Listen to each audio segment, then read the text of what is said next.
Hello, I'm Chris Athanas. Tech Sports coming out on Tuesday to close that portal. And we're going to continue on today with part two of this American Dream. I'm reacting to the American Dream with Andreessen and Horowitz over here. And I'll keep going. If you haven't seen part one, I'll put a link in the Deedly Do and you can catch up there. And yeah. Okay, so then let's talk about what's gone wrong. What are the pressures on this historical concept of American Dream? And again, this is something where a lot of people have a lot of thoughts. But let me provide Ben an outline for what I think has gone wrong, and you can kind of respond to it. So let me go back to my part one of my two-part thing, which is the material component, the sort of standard of living component. And so there's a slide. I'm not going to throw it up while we're talking, but in the edit for the podcast we'll put it up so people will see it. Favorite slide. This is a good slide. There's a graph that I'll be referring to. This is sometimes called the most important chart in the world by Mark Perry, who tracks it, and then I think that may actually be true. It's certainly your favorite chart. It's certainly my favorite chart, and it routinely blows people's minds when they see it, because they really experience it. So this is one of the reasons I do respect Andreessen here, Mark Andreessen. I do respect Mark here because he is bringing this stuff up, even though he's so boomer, pretty blue-pilled, and very isolated culturally. The fact he's talking about this stuff, okay, give him a little break. Realize that they really don't understand the impact of what's happening and the trajectory of it all if they don't see it in chart form. And so basically what happens is you can basically break the sort of modern Western economy like the U.S. into basically two categories of things that people buy. And sometimes they call these the fast categories and the slow categories. And so the fast categories basically are the ones that are characterized by extremely rapid technological innovation, and then they're characterized by falling prices. And basically this is sort of everything that you buy that gets cheaper and better every year. And this is actually a lot of what people buy. And I'm not, obviously inflation, people have experienced, rising prices generally, inflation in the last 3 years. I'm going to set that aside for the moment. Assume that's not a permanent state of affairs now, but like generally over the last 40 years, most of the things in the sort of bottom half of this chart are things where the prices have fallen. And look, this is very easy examples of this. This is automobiles. This is consumer electronics. TV sets is maybe the thing where you see this most vividly, which is you can stuff that can be mass produced in China. Just buy an incredibly large, incredibly high resolution TV set today for a fraction of the cost, from 10 years ago. Many areas of technology, software, toys, games, many forms of media, music cost a fraction of what it used to. Movies cost a fraction of what they used to. It's funny to see the cell phone services because these are a monopoly, right? These are basically monopolies. They all have price fixing. Toys never has price fixing.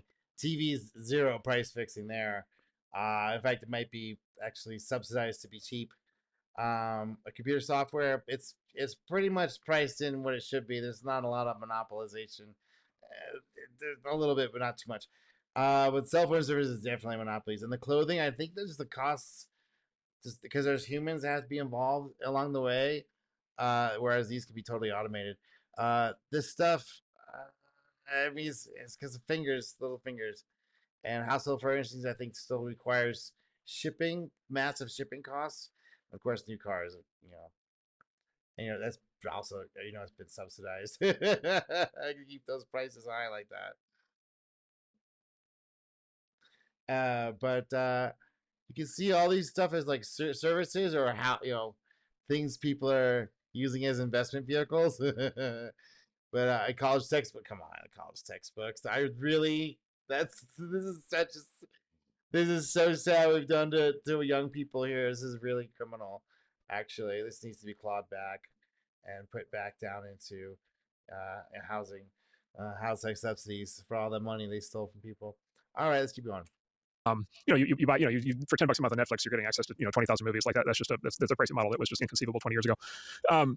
And so basically you have these sectors. So also the quality of movies is much higher. So I mean, it did make a little more sense, but okay.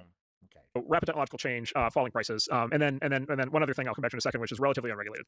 So the government is not that involved in those sectors. They're almost entirely private sector based. And then you've got sectors that sort of show the opposite thing happening. They turn out to be the American Dream sectors, and the three big sectors that have the opposite, that I sometimes call the slow sectors. These are the sectors with rapidly rising prices and with relatively low or even possibly negative technological development, and then heavy government involvement, which I'll talk about. Basically, it's the three sectors of the American Dream. So it's housing, it's education, and it's healthcare. Specifically. Look at this overall inflation rate since 2000. Brutal. In the form of buying houses or renting, on the one hand, education, sending your kids to school, and of course, if you send your kids to government K through 12, you pay for that as a taxpayer. You see the rising prices as a taxpayer, but if the minute you go to college, you see it in terms of tuition, or private schools, you see it in tuition, and then in healthcare, obviously, everybody experiences just this massive inflation of healthcare prices. It's always one of the main political issues these days. And basically, what the chart shows is that housing education. That's not manipulated by insurance companies at all. Not at all. Education, healthcare, are as sectors are rising much faster than the rate of inflation. And so, and again, the minute people see this chart, they're just like, oh, of course, that's what's happening. I cannot believe how much I have to pay for a house in a good location. I can't believe how much I have to pay, to send my kid to school, and I cannot believe, the medical bills. Well, that's because of your generation. That's you value it super hardcore. And you also took there was no place else to put investments that was worth a damn that they knew they were going to get paid off on other than the housing. So the flipping thing. And it's getting extreme, right? Like, there are houses, tear down houses in like the most attractive places in the country. Like, tear down houses are like $3 to $5 million. I mean, this is like really extreme, and on that side. And then where else are you gonna park your money in a hyperinflating environment where the government's just going crazy and $1 trillion a year deficits? Like, really? That doesn't sound sustainable. On the healthcare side, healthcare is like a sixth of the American economy, on its way to a fifth, on its way to a half. Yep. Yeah. Well, Park it in assets or put it in trying to make your mom live to another day when she's 175. So, okay. and it's so scary that if you don't have insurance, like forget about it, or like you wouldn't even you wouldn't do any procedure if you had to pay for it. For most immediately, people, yeah. Your pocketbook would vaporize on impact with the system. You just get like completely obliterated on the first day. You just get your savings obliterated. Wow, you think that might not be on purpose? So anyway, so basically the economy is bifurcated between these two. So instead of baby dying normal death, you're gonna extend it 6 months and leave nothing to your children in the process. Okay. These two categories, and they're just gapping way apart. And then the trends that are causing them to gap apart are getting worse, not better. Like there's basically no motion underway to try to correct for any of this. And in fact, what's happening is why are the prices showing so much dispersion? It's basically a political phenomenon, which is you as an American taxpayer citizen experience these rapidly rising prices of the three components of the American dream: housing, education, healthcare. You as an American voter are very upset by this, and so politicians, to get your vote, they promise to subsidize, and so they promise mortgage subsidies or rental subsidies. They're gonna fix it now. They caused the problem, and they come in to save the day and fix it. Really? No, I don't think so. Boy, I think you think they would like look in the past at some of the examples of other countries that may have attempted the same approach and what kind of things happen afterwards. Nah, we got this. We're America. This is magic soil. Or rent control, right? They promise loan forgiveness. Student loans. So first they give you student loans at below market prices, and then the second thing they do is forgive them. Yeah, wow. This is like a magic government. They can get away with anything forever because they own a printing press, right? Is that what Janet Yellen says? We can print forever because we have a printing press. You would think that these people had looked at history at all. Or maybe they have looked at history and they're just telling us this stuff to make us think this way when they really know what's actually going on. But they don't care. All they want to do is stay in office another 6 months, and they're good, and they're out. You're never to be seen from again. Dr. Fauci. Right, and then obviously the various forms of government health insurance, everything from Medicare, Medicaid, Obamacare, and all the other medical programs, and so they're all characterized by massive government subsidy, and then specifically massive government subsidy into highly regulated. These are all three of these are highly regulated industries, and the consequence of the high regulation, among other things, is restricted supply. Right. And so why does it tear down House of Palo Alto? Wow, like they don't know that happens. We didn't see that coming. It's like it's 2 steps ahead. Like, why? Really? You can't see. You're only playing tic-tac-toe. You can't see checkers, or much less chess. No tic-tac-toe. He put it there. Give me subsidy. He gave me free money. I can't get a job with these wages. He gave me free forgiveness. Not picking it up. Yeah, this is the definition of unsustainable. To cost $3 to $5 million is because you cannot get legal approval to build it. They have the hubris and think they can just keep going with this. Okay. To allocate land that's not already zoned for housing, you can't to build more housing. You cannot do it. Yeah, it's a small economic lesson for our listeners. Massively subsidized demand, restricted supply, guarantees high prices. Guarantees price. You would think that they would know that and not do it, right?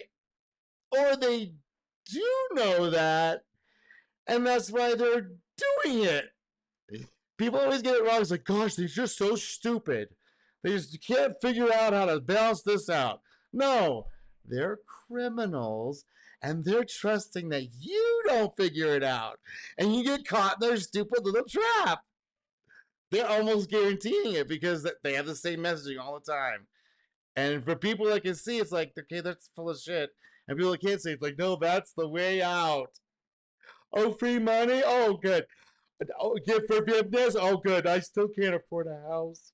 What's going on with the house prices? Guarantees prices to the moon. Like guarantee if you to your point, if you subsidize prices indefinitely and if you restrict demand, and if you subsidize demand indefinitely and you restrict supply indefinitely, prices can go to infinity. Yeah. Right. Well, do you not know that they know that? Do you think that they not know that A16Z? I see. I'm having a hard time figuring out: is this guy this dense, or is he playing a game with us? Like, is this environment that we're in, this social political environment in of the 2020s, is so crazy because I can't actually tell if this guy is this stupid. He thinks that these people that don't understand who's he's involved with don't understand that this is what the game that's being played, or he's so bought into the techno future paradigm which he's about to get into that he thinks these guys are just really dumb. They just don't understand. They could just, if you got an AI on that, it would fix all the problems. You understand? Like there's And no they are. upper bound. And they are. And they are, exactly. They 100% are. And we'll just take college as an example, just because it's been in the press so much recently. Look, a 4-year degree at a private college in America, the tuition, the tuition room and board cost now is pressing up against $400,000. If current trends continue, which I expect they will, that's going to cross $1 million, and not that many years in the future. These are like compound. Nobody's gonna be going to college in a few years because of this. The only people that will be going to college are the people that are still in this class that think this paradigm or this regime of free money printer forever is just going to keep going. They really do think that they can really keep going. They really think that there's other things that are happening in the world that may cancel out this whole thing or make it so it's like people just only use it to pay their taxes and they get the hell out of that the currency. This is going to be so fun to watch. Ooh. Compounding like 15% a year. And so you're going to be able to buy a college education for your kids for $1 million and a flat screen TV that covers the entire wall of your house for $100. Like that's really bad. Like that's a really, really bad. One is just the divergence is really bad. But so it's just going to keep going like that forever, really? Come on now. The other is like, look, if you were like king and designing this, you want to be the other way around, right? Like you'd want which is more important education than the TV set. Like you'd want to go the other way around. And like we are headed, prices for the 3 components of the American dream are headed to the moon. And there's a term sometimes gets used as the doom loop, which is like, why is this just going to continue? It's a doom loop, which is, well, the more prices rise, the more politicians are going to subsidize demand, which is going to cause prices to rise, which is going to cause politicians to subsidize more. Until somebody goes, all right, we're just not doing that. The only people left doing it are the people that are doing it. Oh, that's going to be a great society, by the way. We're kind of seeing little glimpses of it so far. It's not like there's not a bunch of historical precedences for this exact scenario, except for going to be different, right? Okay. Demand. Yeah, well, this is the horrible, hilarious thing about education right now is, well, why did tuition go out of the stratosphere? No, it's just horrible. It's not hilarious. No, it's just horrible. It's criminals at the controls. Criminals took over because these kinds of blue pill. They really know what they're talking about. These guys in charge of education, they're professionals. Don't you understand? They all got degrees, so they know what they're talking about. So let them steal the money. Shut the fuck up, Z. Well, because we guaranteed everybody a student loan. And so immediately the universities, which are an oligopoly, said, oh, we can raise prices as much as we want because they're going to get the money. And then we have the student loan crisis. You don't think they didn't know that? You don't think they didn't know that? Sir, do you think this is just, gosh, we're just being really, we're just going to give all, this is a patronage network, sir. It's disguised as a student loan program. This is a patronage network. Let's not get it twisted, Z. I don't know. See, this is where I get like, is he trying to finagle you and me? Is he trying to fool us to think that this is really something that it's really not? No, this is a patronage network. The credential is a card that says I'm in the network, motherfucker. You pay me. I'm one of you. I'm one of you. If you don't get the little card that says you're not in the network, so you don't get paid. I guess who's paying them? Me and you, motherfucker. And so what do? Do we solve the problem that education is not worth the money? No, we just subsidize it more by forgiving student loans, what will that do? Well, that will, further subsidize demand and encourage. No, we need to, okay, if we cancel student loans, the money comes from the colleges, not from the government. That's what caused the problem in the first place, because somebody has to get penalized for this. It's not just the taxpayer again. Look, you can't keep doing that to the currency. Eventually, people are going to stop using it. Buy Bitcoin. Urge the universities to raise prices even more. And what are they spending the money on? Well, one administrator per student, like literally in the age of AI, when you probably anything that's not nailed down, because if you don't buy it now and then the clawback happens, it's going to be in the bank account somewhere. It's going to take it back. It's going to be real hard to take back the real estate. They'll do it. It can happen. It's happened before, but it's harder, right? But if it's in the bank, just take it back. Spend it on whatever. Put it on your Patriots network. Buy your friends. Buy your enemies. Do it. Buy everything. That's what they're doing with it. That's what they do with it. probably don't need any administrators. So it's that ridiculous. It's systemic incentives are causing the issue. No, really, systemic incentives. Is that what it is? It's a patronage network. This is a communist sort of socialist regime. This is how they run. They're very inefficient. They don't do what they say. They're very hypocritical. This is what it is. Study East Germany, study Russia. See how they put it together? It's the same people. It's the same idea. They just had more money to work with over here. They have a longer time span. They can keep the roost going for a long time. Kind of in short. I even had one thing that's maybe even going to make it even worse, which is which are the loans that get, now they're doing student loan forgiveness, which are the loans that get forgiven? It's for the degrees that pay off. It's for the degrees that pay off this, right? Yeah, right. It's the degrees that are most worthless, right? They're the most worthless. But if those are the ones getting subsidized, guess what's going to happen on the demand side, right? It's going to drive now. Everybody wants to go to art school. Right, exactly, because it's going to be free, right? Because they're going to forgive everything. So like we're on a treadmill, and then no, I mean they may for a couple years. The first ones will do well. Of course, who pays? The taxpayer pay. Ultimately, you as consumers, kind of, Well, it's not even the taxpayer paying for it. It's just the inflation. When you see the money going up, it's because they're diluting the value of the money by giving it all their friends. Holy shit! When you have to buy a house, but like for education, healthcare, it's then kind of saturated across the tax base, and if you make any money, if you have a paycheck of any kind, you just get a bigger and bigger chunk taken out of it. And so there's this sort of giant collective action problem that's kind of embedded in it. But anyway, the result of this is basically the prices of the three key material components. It's not a collective action problem. It's a criminal activity problem. Holy shit! Components of the American Dream are they're basically unattainable. Like if you're an average 22-year-old today and you're kind of staring into the future and you're like, am I going to be able to like get married, have a family, have kids, own a home, send my kids to a good school, and then have good healthcare? Like, like we're not on the one hand. Yeah, you will.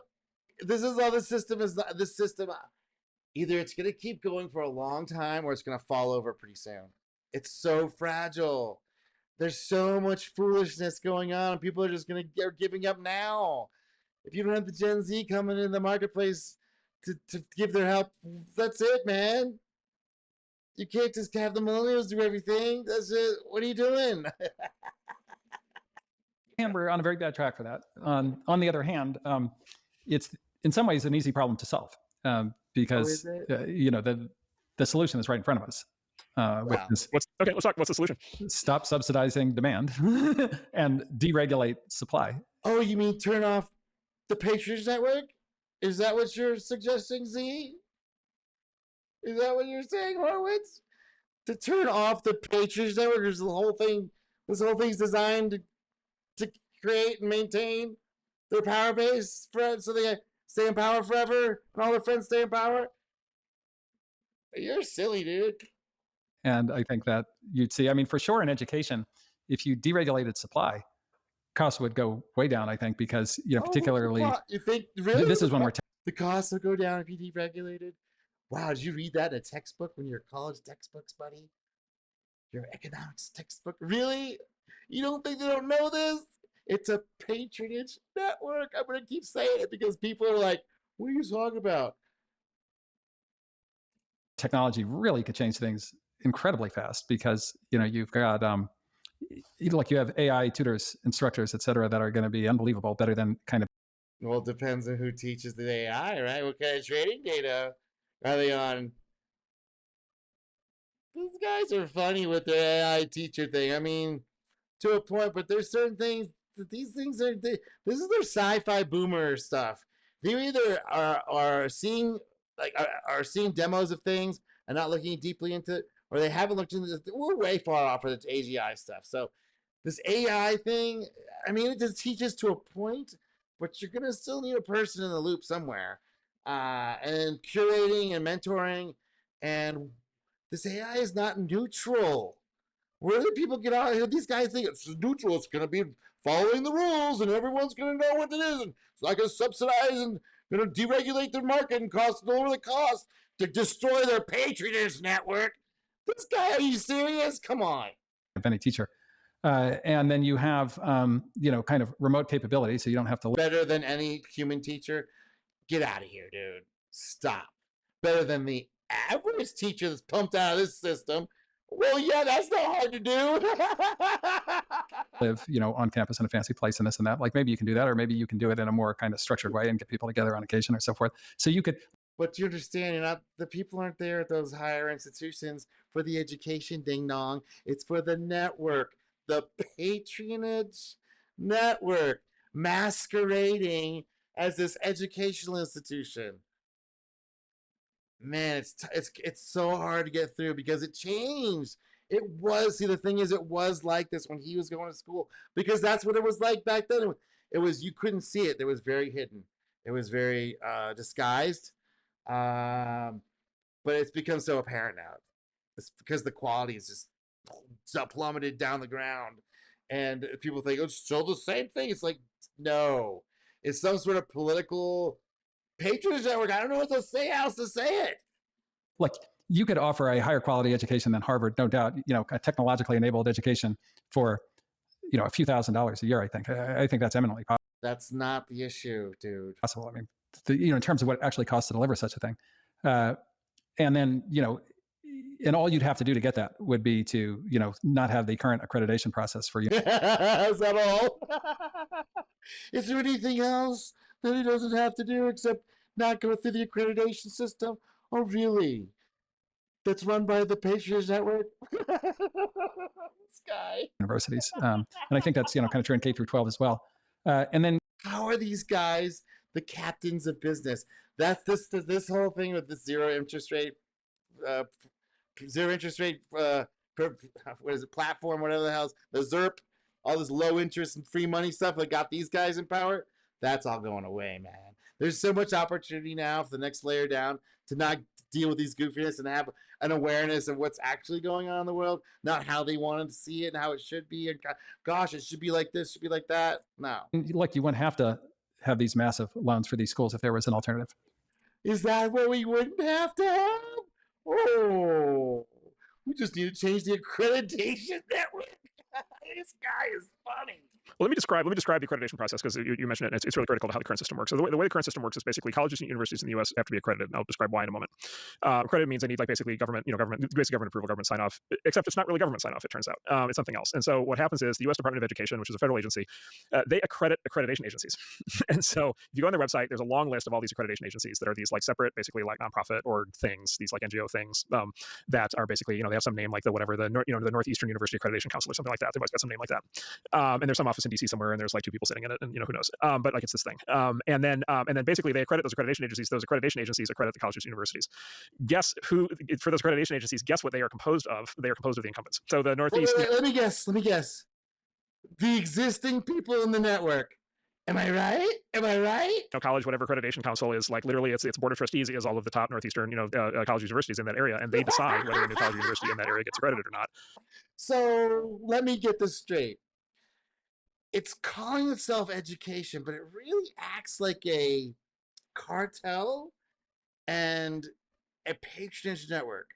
Okay, I just want to get that straight.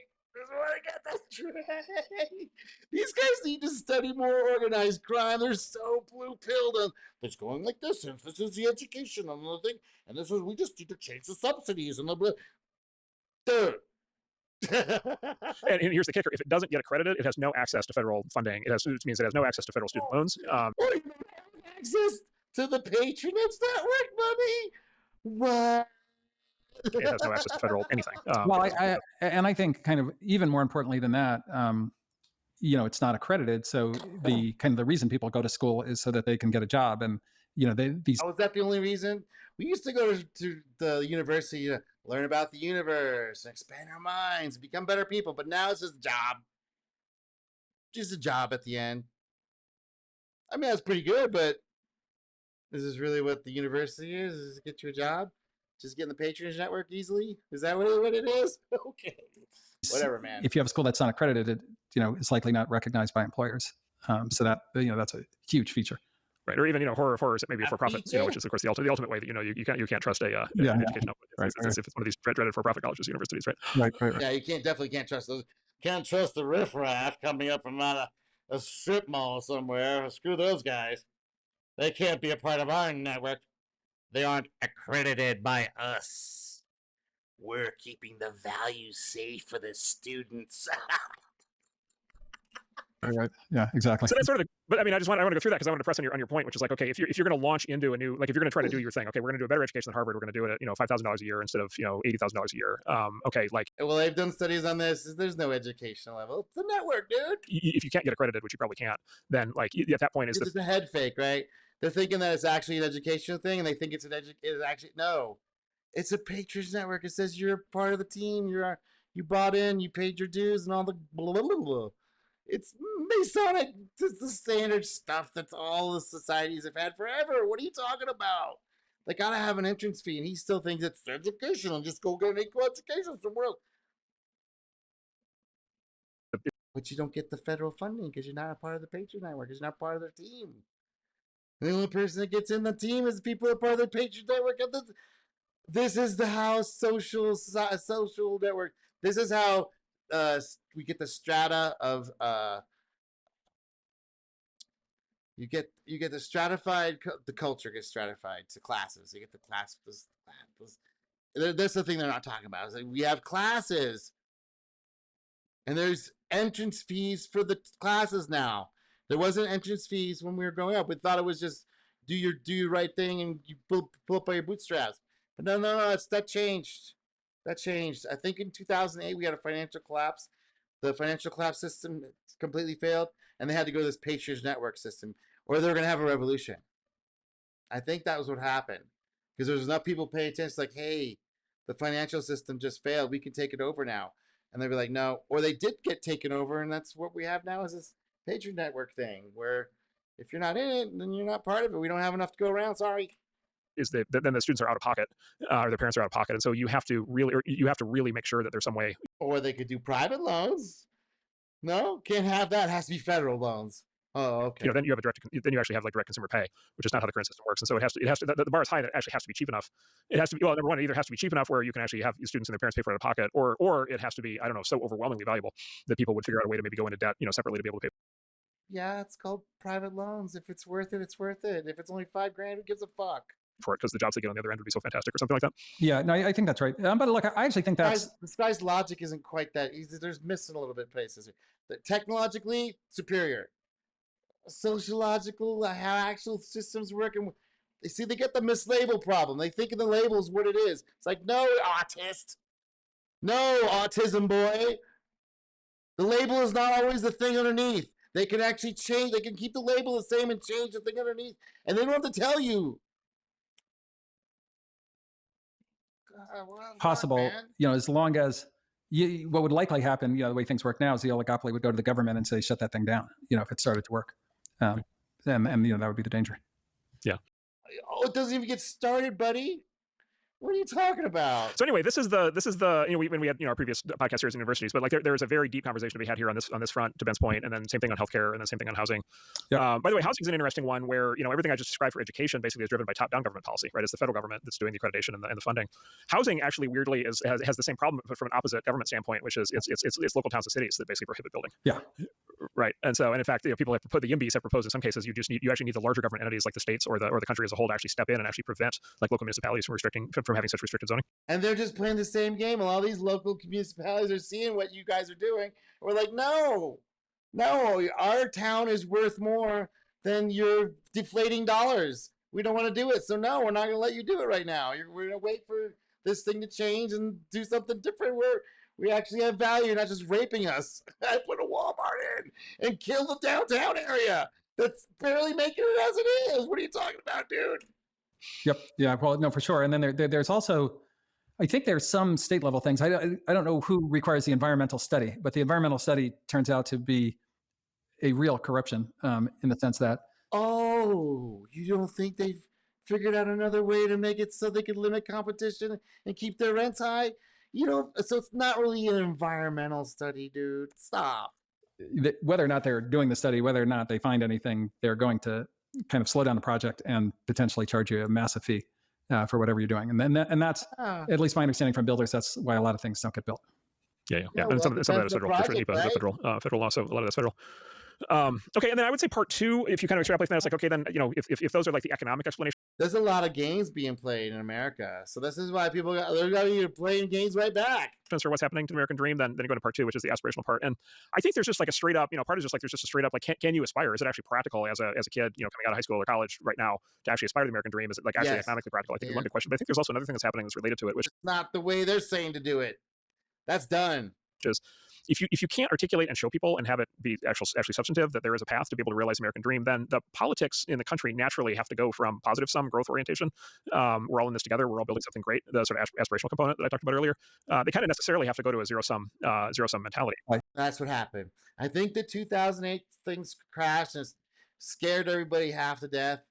And I think they went to this zero sum game. We're doing Patriots Network, where we can't maintain this exponential growth curve from the technology boom that happened with the microprocessor and the chips and stuff, and it's slowing down now. And now we need to just pay our friends and not lose control of this thing, and go to lose control of it. I think that's what they did. Divide up the fixed pie. Yeah. Divide up the fixed pie. And then I think that's where, and I think this is something I'm convinced of at this point. I think that's where the sort of populism of our day on both the left and the right are actually coming from. I think that's actually the foundation for it. The foundation for it is basically people saying, like, look, we are not on a good path. There's not enough growth. There's not enough opportunity. And so as a consequence, if I'm on the right, I need to, Well, with how things are set up, yeah, of course. All the incentive structures, all these subsidies are paying fake money for everything. Yeah, of course not. But that never lasts too long. They can make it good. They can make the dollar last a lot longer, but the systems that have been set up and people are seeing right through them and saying they're not working, that's time limited. think hard about everything from who should be a citizen and who shouldn't and so forth and so on. If I'm on the left, I need to become very focused on things like racial and ethnic divisions and which tribe and group that I'm in, in terms of apportioning resources, right? And so you get this, and both of those are basically variations on zero sum thinking. They're very focused on who gets denied in order that I can benefit. And so it's if you wanted to generate pernicious zero sum politics, you would do what we're doing economically.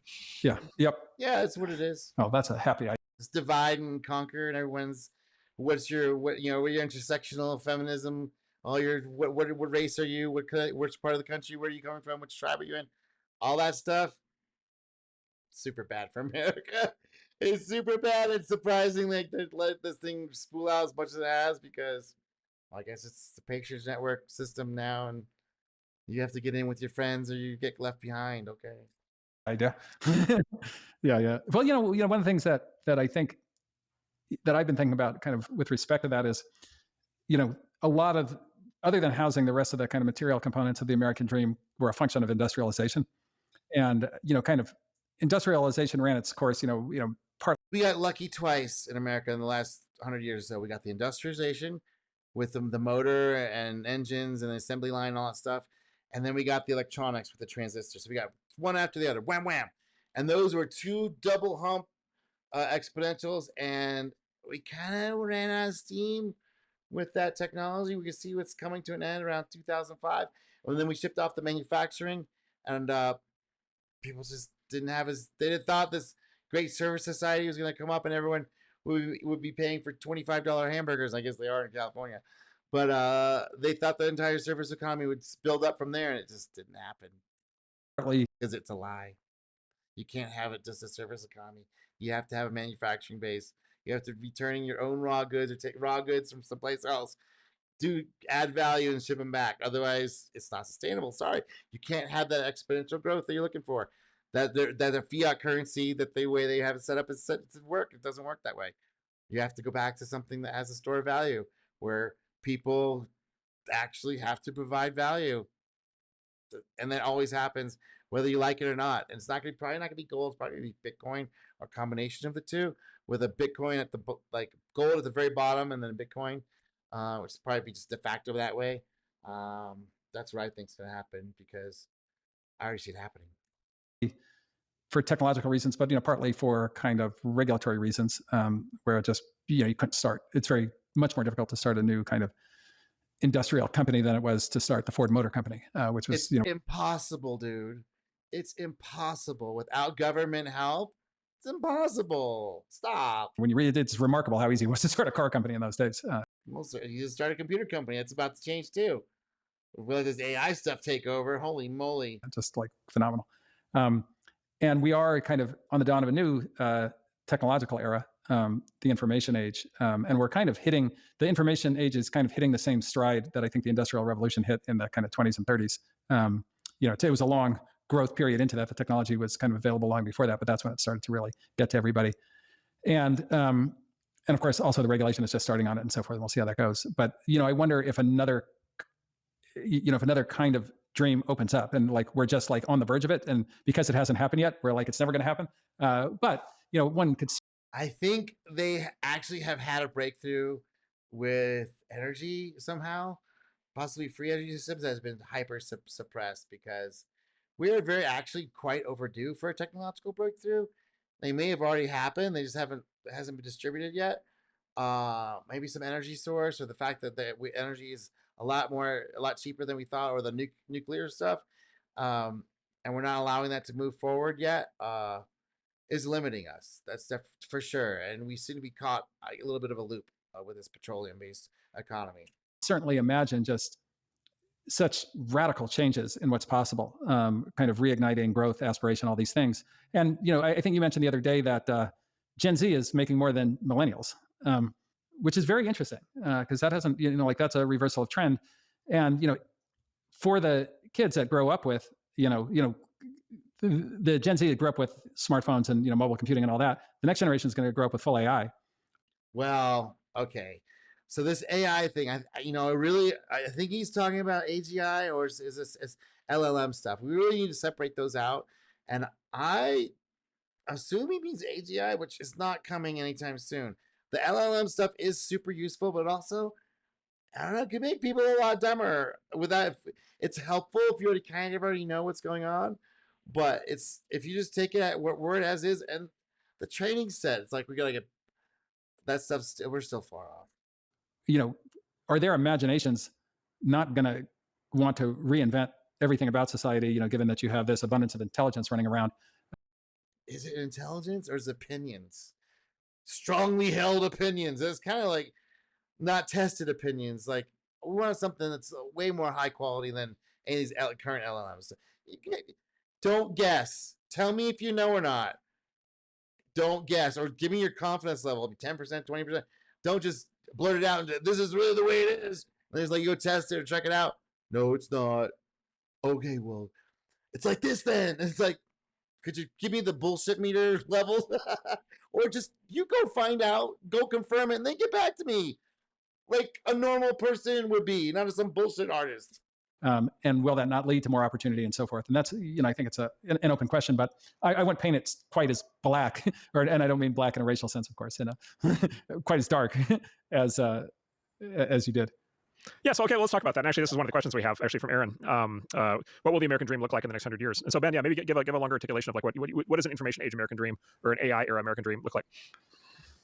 God, I hope they don't call this the AI era. This is a stupid intelligence era. Yeah, so I think that education, everybody has access to amazing education. Look, I'm getting educated right now using tools like Meta AI and ChatGPT and so forth. Like anytime I want to learn something, I literally just ask AI a question. The other day.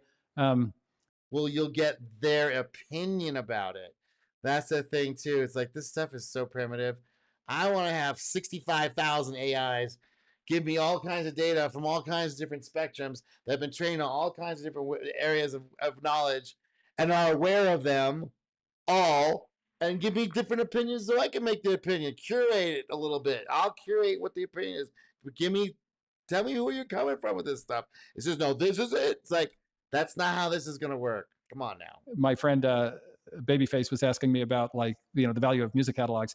And I just asked, AI to do a discounted cash flow analysis on the various catalogs and so forth. I didn't remember how to do that kind of thing. And I was just like, okay, if it's throwing off this much cash a year and assume it does for 30 years with a terminal value of $50 million, but and boom. So I'm old and I'm still able to use it to great effect, which is quite amazing. It's freaking awesome. I mean, okay. And Imagine every child is growing up with this. They know they can just Yeah, but they're growing up with a crutch. They're starting with the crutch and like thinking that's intelligence. Like, no, you got to know how all that stuff works. You got to know what a cost flow analysis and why would you want to have a cost flow analysis? What does that mean?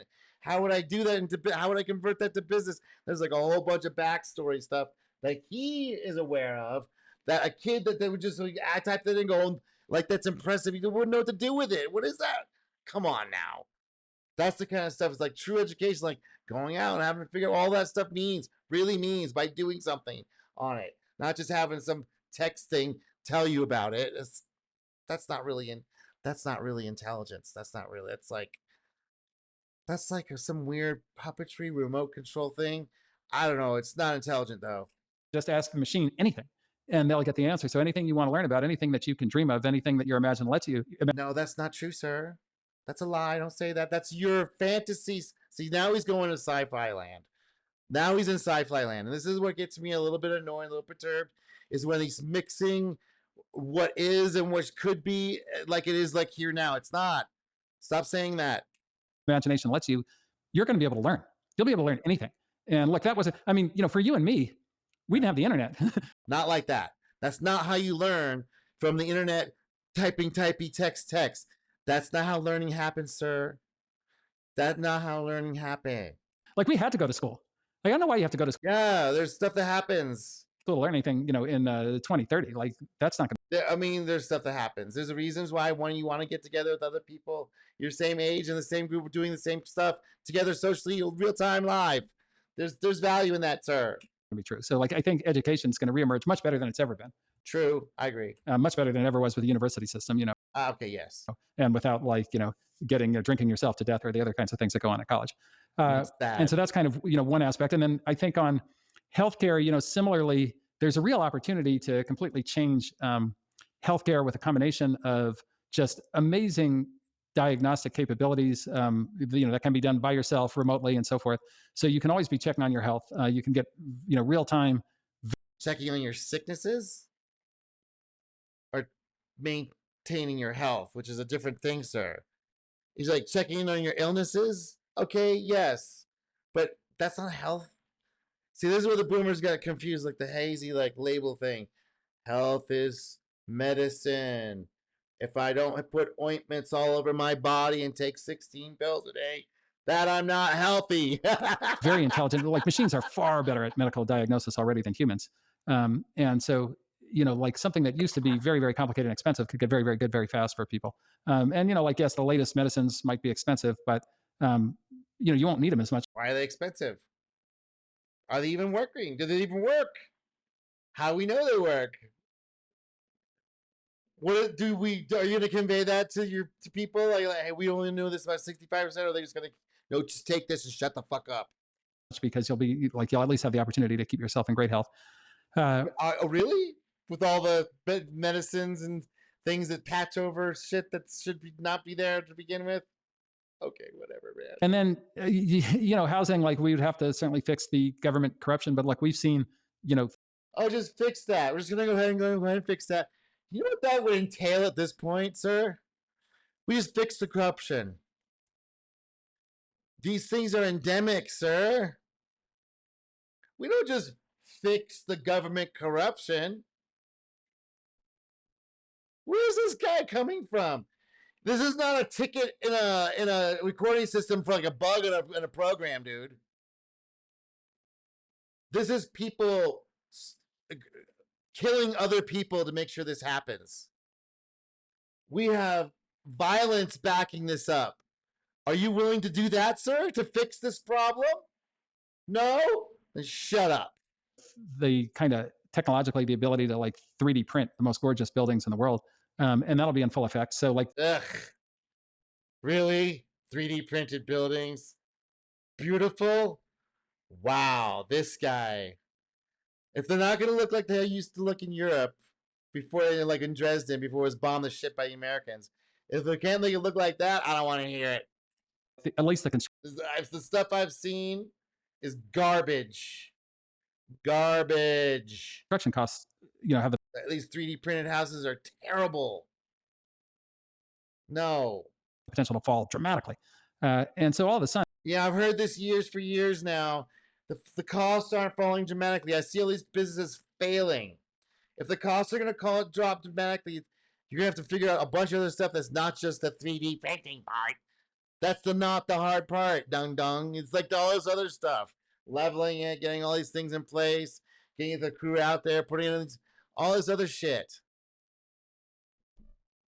The 3D printing part. One might be able to aspire to an amazing life with, not, that much. Of course, to benefit from these things, you have to put in effort. You have to regain your work ethic and all these kinds of things. Yeah, it's gonna be a work ethic. You can't just sit around and give me that. I'm in the Patriots Network now. Give me my stuff. Yeah, that it's either gonna go on a long time because people are really stupid, or it's gonna be fail pretty quickly. It's very much like how the Soviet Union fell down. It's never going to fall. There's all these problems and things are like bread lines and stuff. So it's either gonna have to get really bad. It's like it can take a while. America's a really rich place with a lot of resources here. I don't know. But like if you're expecting the Patriots Network, you already know you're in it. You already know that you're in it. If you don't already know that you're in it, you're gonna have to work your ass off, and it's gonna be using stuff that's not in the university system. You're not gonna. It might be something outside. You might do extra. You might have to go outside the loop. You might do something that's not well-known path guaranteed success. You might have to take some chances. It's gonna be a fun decade. But I think culturally that would be very good. People would have more fulfilling lives. So I think there's at least there's an opportunity, despite what we've done to ourselves. People would have more fulfilling lives. So I think he's saying he doesn't have a fulfilling life. He's saying you follow this path and he's this going to school and trying to get to Harvard and join the network. It's like stuff I feel like, ooh, brutal. He just threw that in there. There's at least there's an opportunity, despite what we've done to ourselves, to go back to an abundance mentality and get out of this kind of crazy zero-sum politics that we're in. Yeah, but that would entail violence. And people I think they're just going to have to let it fall over because they'd rather be a part of the Patriots Network and try and get paid than fight it at this point. So we suffer. Right now. But, yes, I do agree that the reason it's Trump versus Biden is because we're completely zero-sum at this point. Right. Yeah. There's another technological revolution, of course, that's in the makings, at least, which is along the lines of what you're describing, which is robotics. Well, the fact that we were even thinking about the presidents who are in charge or anything, when it's this bureaucracy, which is what 2 million people in charge of it, the FDR set up, and it was just been completely growing every year like a cancer. Like I don't know that way to put it, but that bureaucratic class, the managerial class, you ain't getting rid of them. Not easily. They got their golden ticket. They're not letting it go. And like if general purpose robotics tips, which it looks like it might, there's looks promising right now. So one No, it won't. way to think about this is like look, a lot of like daily life is just like dealing with all the stuff that you have to deal with in the house, and like everything it's cleaning clothes and cooking and washing dishes. It's like all the stuff, and there's this not that bad. There's this famous like expat lifestyle, right, where people like live in a place with a much lower per capita GDP, and all of a sudden you have that's what I did. all these household employees, maids and cooks and everything that you can't afford. I mean, I don't have a maid or cook, but I go out to eat, and they come and clean my stuff, and I pay them, and they're happy with me staying here, and I'm happy with me being here. It's definitely cheaper, and I have 24-hour security, and I love it. And yeah, but I've given up in America. I've given up the American life. I don't even try to do the American dream anymore. It's like, I might try it, but things are gonna have to change a little bit. And there's like digital vagabond people who have like software jobs from Thailand or something, where they just have like a totally different lifestyle. And then of course rich people in the U.S. I'm doing that. Have that lifestyle just by paying a lot of money. To have to. Right. I don't want to pay a lot of money, so I just try a different way. There's different way. There are different ways of doing the same thing. Just not gonna look like what you saw on TikTok. Domestic employees, but like if everybody has robotics, like it may be that you have that experience. Basically you get to a point where everybody basically has mechanical. And then you do some of these things. Okay, this is sci-fi, George Jetson stuff. This is way, way, way far away.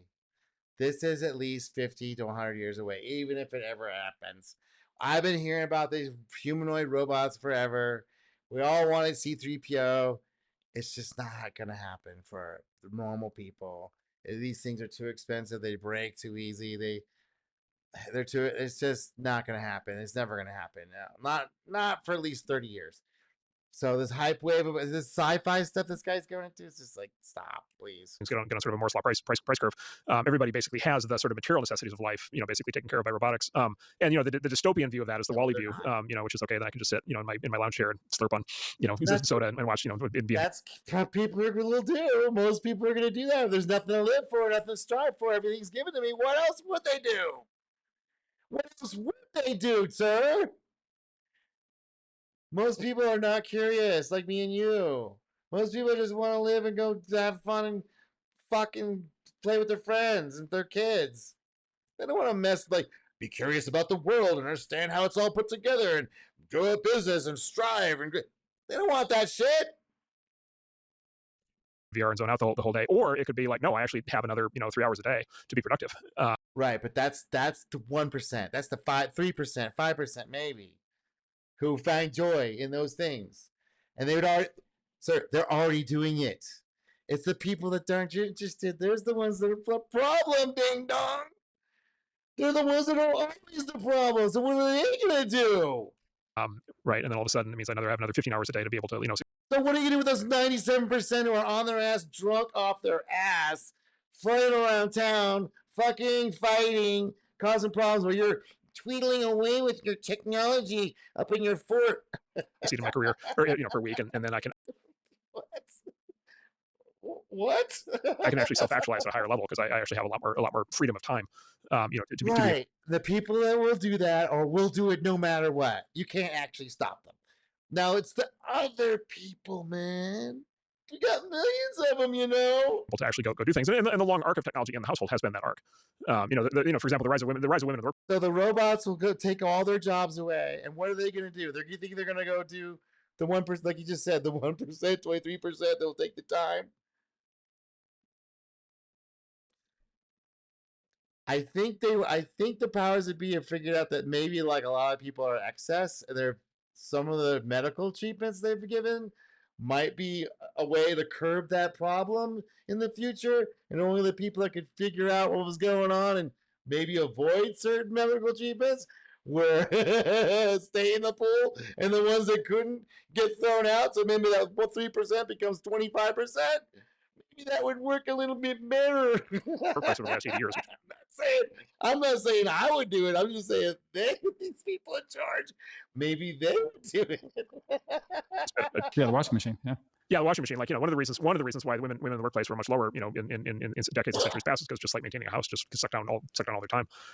And now, But also it was a higher position, an elevated position, a honorable position of raising your children, from making beautiful people to maintain a culture and have a nice place to live. No, never heard of it. Okay, put them in. Let's get the economic value out of this whore and put her in the fucking business. So stupid. It's like just a myopness. It's like, when they weren't allowed to go into the business, or when they weren't allowed, they weren't, no, but they were doing something way more important, raising future generations of people that are kind and decent to each other. it's just much more feasible to be able to have a job. Yeah, like doing laundry was almost like doing laundry by hand is nearly a full-time job. And that hasn't been done for at least 100 years. So stop. then if you add to that cooking and cleaning and all these kinds of things, that is a full-time job, even for one family. Yeah, and so we may be on the verge of a robotics revolution. No, it's not. No, it's not. You've made it so it doesn't have to be, but it really should be. Maybe we should have, if society was way more stable, people would be way more happier when things were like set up that way, where woman stayed in the house and she raised children, and she could work outside the house until she had some kids, and until they were gone, and then she stayed there, and then she went off and helped the community, doing all kinds of stuff, or not, just be enjoying her children and her family. Why is that bad? Why does she have to be an economic human powerhouse of economic powers? Like, no. This is a thing called a society that's like not just an economic number, it's on a spreadsheet, you guys. Such that the house that sort of the common person's house in 10 years, or certainly 20, 30 years, it's the Jetsons, right? Like we might be on the verge of that. And on the one hand, it's like, that's kind of prosaic, which is like, okay, great. I've heard this the whole forever. We're not on the verge of that. That's not coming. It would destroy the entire society if it actually happened. No. Now, rich people may have them as toys, but they're never going to be as good as a person. Jesus. You've got like better, you've got a better washing machine or whatever. But on the other side of that is no, you actually now everybody becomes liberated and free to be able to spend their time doing useful Everybody becomes liberated and free to and spend productive their time doing useful and things, productive or at least things. Really? Is that what we're all going to do when we have unlimited time on our hands and nothing to do? Is that what we're going to do? We're going to go be useful and productive, not strung out on whatever fucking thing we can find to make our living hell of nihilism and nothing happening. It's because most people are not going to be capable of doing useful and productive things because they're not interested at all. just having the opportunity to spend their time doing useful and productive Okay. things. Yeah. The people that have that already do it, or they find ways that the people that really want to do that stuff figure out a way to make money or figure out a way to get there without your help. Yeah, no, I think that's right. And by the way, like we do have one of the things I've been kind of thinking about and kind of working on as part of my job is, America and most countries are the governments are using industrial revolution technology, right? These paper forms, the way we vote, the way we kind of fund things, like it's all very. We should stick to paper voting. We are a lot of the system is like it is because we've got these crazy electronic voting systems. Hey, I know this guy's a computer guy and Mark is a computer guy. We know that the voting systems are super corrupted, should not be used at all. In the Stone Age. That's like one exception to technology. You can go back to something that was better before. Or in the industrial age. And, if governments were replatformed onto information technology, we've seen. Here we go. This is the part that I'm going to know. Some governments around the world do this, Estonia and so forth are kind of moving along. It does change the nature of government. The kind Okay, you can make it more efficient by making it online. Okay, where are you going with this? of size of government required, and their ability to kind of get to conclusions on things fast. And we have get to conclusions on things fast. Interesting. Not the right conclusion for the situation. It has to be fast. Why is it got to be fast? company donotpay.com that kind of helps citizens work around, like it has the AI just deal with the bureaucracy for you. But if you AI the entire. Maybe the purpose of the bureaucracy is to make it a little difficult and a time suck. You ever think about that, sir? That the thing is designed and operates the way it's supposed to on purpose? Bureaucracy, then maybe some of these things would start to resolve. Because without bureaucracy, you can't have a patronage network that makes things go along a little more smoothly for those that are in the network. And other people gets to put the brakes on it. But it's just the bureaucracy doing it, right? Sir. As well. You think you think they're going to let an AI make that efficient? Do you realize why it's a bureaucracy, right? No, it's just that way on purpose. It's just the only way that's the way we can do it. The only way to efficiently manage the system is a bureaucracy, sir. See the either he knows he's trying to fool us, or he really is this fucking naive. The naivete of these two is, I'm really, because they're very talented technologists. They know their shit.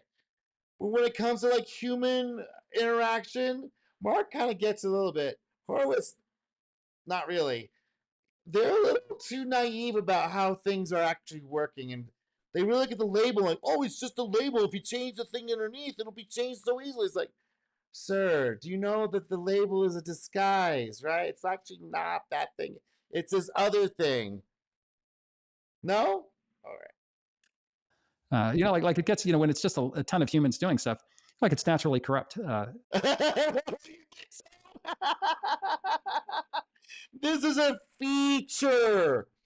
This is a feature, Horowitz. This is not a bug. This is a feature. It's designed this way on purpose. The purpose is things go well for our friends, not so well for our enemies. Get it? You want to build a house? Well, guess what? I'm in charge of the permit. And I need to eat too. Of course that's going to happen. But if these things become. Of course that's going to happen. No, there was a time in this country when that stuff wasn't happening, but because we've normalized it and think it's okay, we think it's okay. I mean, this guy thinks the solution is put an AI on top of it. Like, that's an actual solution. These people, these technology guys, they've just been in this world forever and have never done anything else. They see everything as a technological problem. They don't see the reason. The technology stuff's been solved, friend, buddy, pal. They're using the technology now to do the magic where it looks like it's one thing, but it's actually something else. Become automated, then maybe things free up a bit.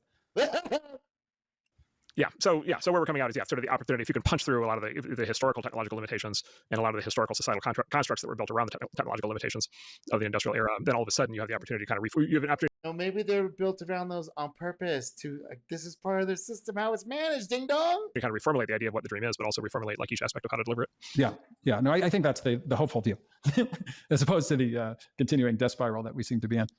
Good. Well, tell you what, we're at an hour. Maybe it deserves to be a death spiral. Maybe it should go to die and end, and or become so corrupt and silly that nobody pays attention to it anymore. Maybe that's what needs to happen. If you like and subscribe, I'm done with this video, but I'll leave a link in the little deedly do, and you can watch along without me yapping.